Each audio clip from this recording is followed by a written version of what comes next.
Esse é o Ancapsu e nós vamos falar agora da ameaça do Flávio Dino ao pessoal que tá falando Nepal já, ou Nepaliza Brasil, ou não sei o que lá. Tomem cuidado com isso, hein, galera. Eu já falei pra vocês, o povo brasileiro é um povo pacífico, isso não vai acontecer no Brasil. Agora, o pessoal que fica ameaçando isso, o pessoal que fica fazendo gracinha com isso e coisa e tal, vocês podem responder. Eu já expliquei pra vocês que agora que eles já prenderam o Bolsonaro, que eles já resolveram o problema do Bolsonaro, eles vão vir pra cima da gente, tá? Vão vir pra cima da gente, pode se preparar. E o pessoal que fica brincando com esse negócio de Nepal já aqui, tomem cuidado com isso, tá? Essa notícia foi sugerida por almirante do porta-aviões do Paranoá, Milei Turguniev e várias outras pessoas. Obrigado aí ao pessoal que sugeriu notícias lá no nosso site, no visãolibertaria.com, e obrigado a você que está assistindo o nosso vídeo. Se você gosta do nosso conteúdo, por favor, deixa o seu like e se inscreva aqui no canal, né? Então, pois é, olha só, Nepal já. Flávio Dino pediu à Polícia Federal providências sobre ameaças após voto contra Bolsonaro. Segundo o ministro, há uma ação coordenada com caráter de incitação. Isso é evidentemente um absurdo, não há ação coordenada nenhuma. O que há é o evento que aconteceu lá no Nepal, e que um monte de gente sentiu que isso seria uma coisa positiva para o Brasil. Eu não concordo com isso, já falei para vocês, isso não vai acontecer. O povo brasileiro é calmo, é tranquilo, isso não vai acontecer aqui no Brasil. E pior, não é desejável mesmo, tá? Como eu falei no meu vídeo lá sobre o Nepal, realmente o povo brasileiro é muito pacato, é completamente pacato, mas isso é bom no final das contas, é uma coisa positiva, né? Porque esse negócio de revolução, de quebrar tudo e coisa e tal, pode parecer uma coisa muito boa num primeiro momento, né? Você extravasa esse seu sentimento de injustiça e coisa e tal, mas a verdade é que isso acaba seguindo um roteiro que nunca é bom no final das contas, tá? Sempre acaba o remendo pior, a emenda pior que o soneto, como o pessoal diz, né?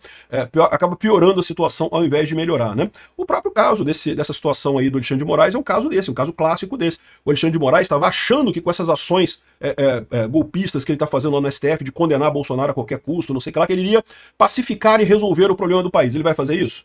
Não vai, né? Ao contrário, vai criar mais problema. Sempre que você sai fora da lei para achar que vai resolver a coisa na violência, a tendência é só piorar. E eu vou falar isso, inclusive, com relação ao próprio protesto do Nepal. Tá aqui, ó. O que motivou o protesto do Nepal no primeiro momento? Foi isso daqui, ó. Essa publicação lá na rede social do Nepal, mostrando filhos de deputados e ministros, né, lá do Nepal. O Nepal é um país pobre, mas aí tem os filhos de deputados e ministros e juízes e funcionários lá do Nepal, todos ricos, viajando com coisas caras e não sei o que lá, né? E enquanto isso o Nepal em si é um país pobre e coisa e tal. Isso aqui dá pra fazer um vídeo desse aqui no Brasil igualzinho, dá pra fazer a mesma coisa. Botando um monte de filho de ministro e coisa e tal, com as coisas caras que eles ostentam, e os pobres do Brasil, porque, vamos combinar, o Nepal é um país muito pobre, o Brasil também é pobre pra caramba, tem lugar pobre pra caramba no Brasil, se você procurar por aí você encontra. Isso daqui que causou a revolta toda lá no Nepal, né? E esse tipo de propaganda que daí fez com que o governo do Nepal proibisse as redes sociais. Por quê? Porque falaram que estava expondo os filhos de ministros com coisas de luxo, estava expondo a família dos ministros, dos presidentes lá, dos deputados lá do Nepal. E aí quando bloquearam a rede social, aí o pessoal se revoltou lá no Nepal, né? Isso aqui é revoltante, ninguém tem dúvida que isso aqui é muito revoltante, dá para entender a revolta do pessoal lá do Nepal com esse tipo de coisa, ou seja, eles estavam criticando os políticos, aí proibiram eles de falar, não pode criticar filho de político, não pode, porque não tem direito de criticar esse tipo de coisa, e aí o pessoal se revoltou pra caramba. Mas, de novo, você acha que isso é uma coisa positiva? Não, isso causou mortes lá, mataram a esposa do ex-premier do Nepal. Amigos, não tem justificativa pra isso. Ah, tava fazendo errado? Beleza, faz o devido processo legal lá com ela, matar a mulher. Isso é um absurdo, né? É verdade que teve uma outra ex-esposa de ministro também lá, que o cara fugiu, aqui, o ministro Chagrad Bing Bandari fugiu do país de medo e deixou a mulher dele, que tem deficiência, que não consegue andar, em casa. Aí os próprios manifestantes levaram ela para o hospital e coisa e tal para ser cuidada. Então, assim, tem outros exemplos também. Mas a verdade é que teve gente morta nessa história. E teve manifestantes, mais de 30 mortos nessa história toda. Então, não é uma coisa razoável, né? O pessoal está falando aqui, no final das contas, o Discord se tornou o parlamento do país, né? O pessoal está discutindo no Discord quem é que vai assumir o controle do país, quem é que vai ser o presidente. Cerca de 145 mil nepalenses, a maior parte da geração Z, está usando o aplicativo para debater e votar um líder interino para chamar eleições e coisa e tal, porque simplesmente o governo foi embora, né? O governo saiu lá do Nepal. E, de novo, isso não é uma coisa boa, isso aqui vai causar um prejuízo enorme aqui. Olha só, hotel de luxo incendiado por manifestantes em Katmandu. Esse hotel tinha um ano de inaugurado lá em Katmandu. Por que botaram fogo no hotel? O hotel não tem nada a ver com os políticos, não tem nada a ver com a política. Lá, não, mas é uma ostentação de luxo. O país é muito pobre, tem um hotel de luxo, é errado. Agora, olha a burrice que é isso. Por quê? Porque esse hotel de luxo levava turistas lá para o Nepal. Turistas no Nepal aumentam a renda do Nepal, geram emprego, geram dinheiro para a sociedade.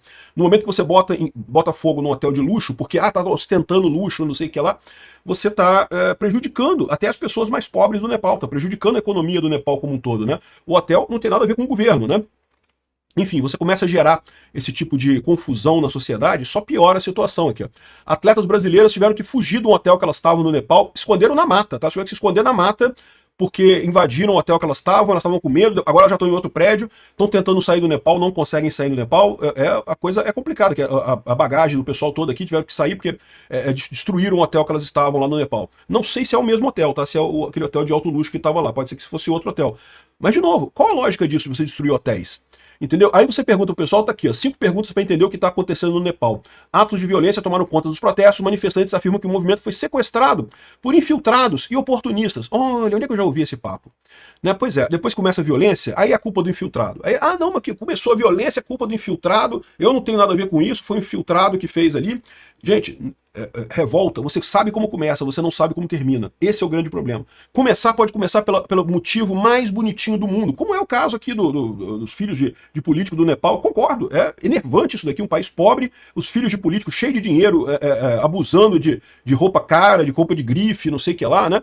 Concordo que é um motivo absoluto para iniciar uma revolta no país. O problema é que depois que começa, aí você não tem controle mais, meu amigo. Por quê? Porque você começa a ter a coisa pela o comando da turba, né? A turba descontrolada começa a tomar o controle da coisa e aí, meu amigo, não tem controle nenhum, aí a coisa vai, sabe-se lá para quê. Para quem lembra do que eu falei depois das eleições lá em 2022, quando eu falei pro pessoal para abandonar esse negócio de quartel, coisa tal, que isso era roubada, que isso não ia dar em nada e que ia prejudicar um monte de gente e que infelizmente acabou prejudicando um monte de gente, uma das coisas que eu falei é isso. Vocês acham que se tiver um golpe no Brasil, vai ser o Bolsonaro que vai assumir? Não tem garantia nenhuma, amigo. Depois que teve o golpe, sabe-se lá quem é que ia ganhar o poder no Brasil, quem é que ia comandar o Brasil depois disso, né? Mas foi horrível, o Alexandre de Moraes agora tá comandando, tá fazendo as coisas. E ele tá errado também, concordo, eu tô criticando ele também. Critico ele, acho que ele está errado. Ele deu um golpe no Brasil, eu não tenho dúvida nenhuma disso. Ainda assim, dizer que o outro golpe ia ser melhor do que esse golpe, não dá pra saber, meu amigo. Não dá pra saber como é que você termina. Então, esse negócio de nepalizar é um risco, não recomendo, peço que não comentem esse tipo de coisa, não fiquem instigando isso, porque, de novo, eles vão vir pra cima da gente. Vai ser pior no final das contas, não vai ter vantagem, não vai acontecer. O brasileiro é um povo pacífico, não vai acontecer esse tipo de revolta aqui, e no final das contas vai acabar gerando perseguição, vai acabar gerando gente presa, mais confusão no final das contas, né? Aqui, a primeira revolta da geração Z, como o bloqueio de redes sociais levou o Nepal ao caos. Não sei se foi a primeira revolta não, tá? Como eu falei no vídeo, aqui tá melhor aqui. 3 revoltas em 4 anos, como foi a queda do governo do Nepal, Sri Lanka e Bangladesh. E ainda teve também, em termos de geração Z, os protestos na Indonésia, tá? Que também foram da geração Z. Também tinha lá o cara do One Piece, lá, a bandeira do One Piece, justamente lá na Indonésia também. Revolta da geração Z também, né? Então não foi a primeira não, tá? Isso aqui foi uma revolta grande da geração Z, não tenha dúvida alguma. E de novo, quer dizer que o Nepal vai ficar bom no final das contas? Não, meu amigo, pelo visto vai ficar pior do que estava antes. Esse é o temor do final das contas. Esse é o temor desse tipo de revolta. Tomem cuidado com isso. Eu acho que o bacana da gente tirar dessa coisa do Nepal é aquilo que eu falo para vocês. É o caminho que a sociedade está andando. É verdade. Governos estão cada vez menos capazes de resolver os problemas sociais, cada vez menos capazes de coordenar a sociedade. O pessoal está usando Discord para organizar as coisas. Olha só, as ferramentas estão aí, tem como fazer a organização através da internet, tem como fazer coisa. Não precisa usar violência. Usar violência, você erra. Você perde a razão, você dá margem ao uso da violência do outro lado e não resolve problema nenhum. Mudar o Brasil é uma coisa que todos nós queremos, mas vai levar muito tempo. Não vai ser uma coisa rápida. Não tem solução rápida para esse tipo de coisa.